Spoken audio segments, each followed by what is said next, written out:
Eli Jonna Tervomoa lähestyi meittiin tässä vuodenvaihteessa tai tammikuun puolella ja kysyi, että oltaisiko me kiinnostuneita lähtemään rakentamaan hänen kanssaan tämmöistä 4 vuoden aika klubia, jossa tarkoituksena on hyvää ruokaa 4 kertaa vuodessa.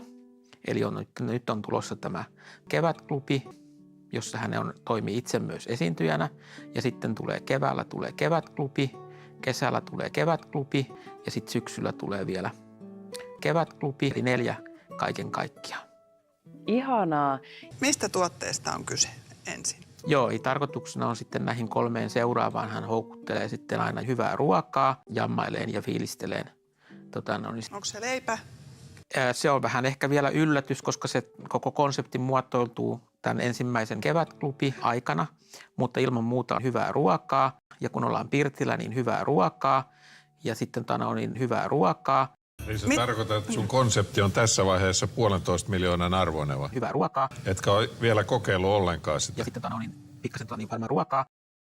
Tämä ei kyllä tarjoa ihan oikeasti mitään uutta. Hyvää ruokaa. Kaikenlaista kokkia ja keittäjää. Ja sitten pikkasen varmaan viiniäkin siinä mukana. Eli Heini Hitler.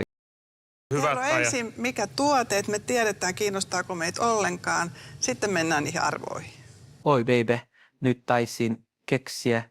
Voisimme kokeilla seksiä. Se on joku haave sun päässä. Nyt sinä olet kyllä tuhlaamassa meidän aikaa. Sä käytät väärin meidän aikaamme. Tähän ei ainakaan minulta tipu yhtä penniä. Mannapuurossa oli tussu. Ha mun muna jöpötti. Se ei vakuuttanut mua. Eli voi olla, että tässä on isompi juttu taustalla, mutta silloin se pitää valmistautua niin, että se on uskottava pääomasijoittajien kannalta. Keväällä on hyvää ruokaa ja kevätklubi saatana. Ha mun muna. En lähde mukaan.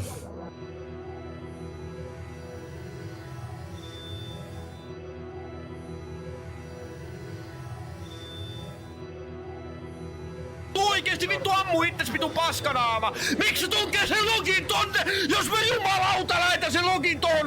Miksi?